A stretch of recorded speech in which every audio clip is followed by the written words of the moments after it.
संस्कृति सदैव सर्वश्रेष्ठ। सब्सक्राइब करें सर्वोच्च हिंदू।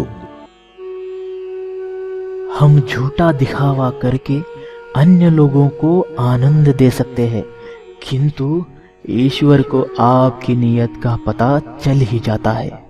आपका धन आपको धनवान नहीं बनाता। आपका धनी होना तो इस पर निर्भर करता है कि आपके विचार कैसे हैं, आपकी नीयत कैसी है और आप दूसरों के साथ कैसे बर्ताव करते हैं। यह तो सदैव अच्छा होगा कि ऐसे लोगों पर आप ध्यान ही ना दें जो हमेशा आपके बारे में बुरा सोचते हैं, बुरा बोलते हैं। ऐसे लोगों का कर्म ही उनका भविष्य निश्चित करेगा। यह बात तो हम सभी जानते हैं कि हमारी वाणी में मधुरता होनी चाहिए, तभी उसका सकारात्मक प्रभाव आपके जीवन में दिखाई देगा। वो कहते हैं ना, मीठा बोलने वालों का तो करेला भी बिक जाता है और कटु बोलने वालों का शहद तक नहीं बिकता। दूसरों को पीड़ा पहुंचाकर मिलने वाला आनंद कुछ समय के लिए ही होता है, किंतु दूसरों को आनंद देकर तो देखिए, उससे मिलने वाला सुख निरंतर आपके साथ रहेगा।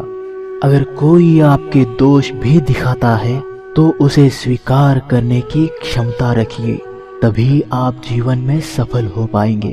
कैसी भी संकट की परिस्थिति में हिम्मत ना हारे, क्योंकि उससे बाहर निकलने का मार्ग ईश्वर आपको जरूर दिखाएगा।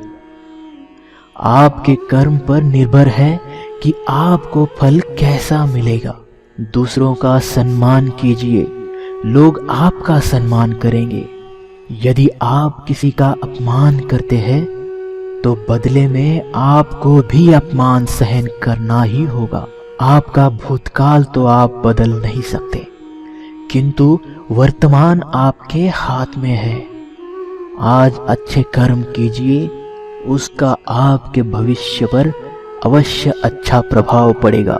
आपकी निंदा करने वाले लोगों का विचार मत कीजिए, क्योंकि उन लोगों से आप श्रेष्ठ हैं। यह बात तो उन्होंने स्वीकार कर ली है, तभी तो वह आपको पीड़ा देने का कार्य करते रहते हैं। जीवन में सदा सुखी रहने के लिए यह कुछ बातें ध्यान में रखनी होगी। पहली बात, दूसरों से अधिक अपेक्षा ना करें। दूसरी बात, भूतकाल में जीना छोड़ दो। तीसरी बात, स्वतः को दूसरों से कभी कम ना समझे और किसी भी चीज पर अति विचार करना छोड़ दो। समय के साथ चलना सीखो। परिस्थिति को दोष देने से अच्छा है कि परिस्थिति के अनुसार स्वतः को बदलो। वायु की दिशा जैसे बदलती रहती है, उसी प्रकार मनुष्य का भाग्य भी बदलता रहता है।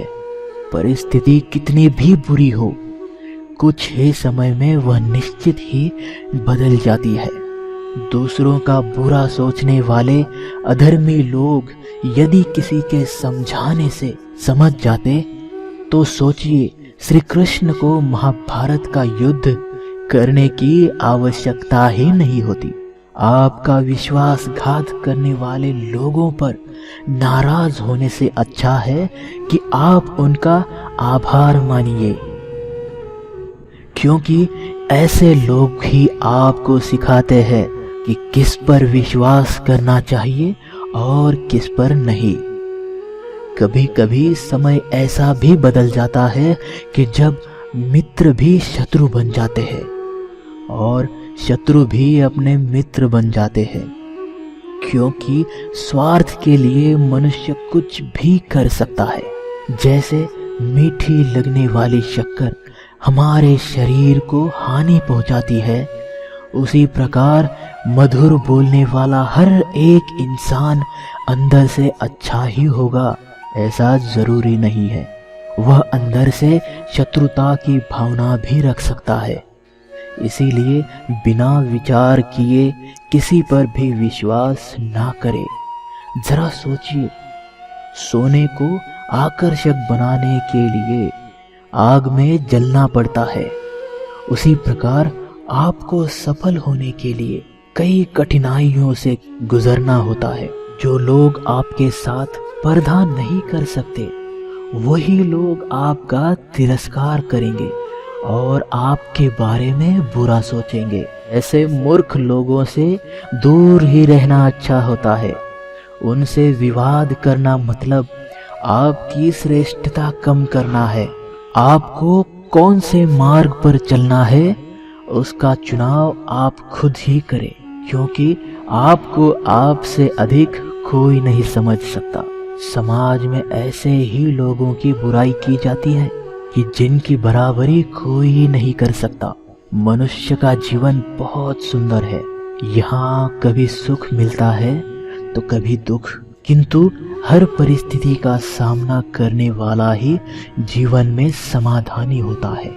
जैसे नदी को पार करके ही दूसरी जगह हम जा सकते हैं, उसी प्रकार ही बुरे समय के पश्चात ही हमें अच्छा समय मिलेगा। जीवन में सभी की सेवा करिए, किंतु किसी भी अपेक्षा के बिना, क्योंकि सेवा का उचित फल तो सिर्फ ईश्वर ही दे सकते हैं। राधे राधे। जय श्री कृष्ण।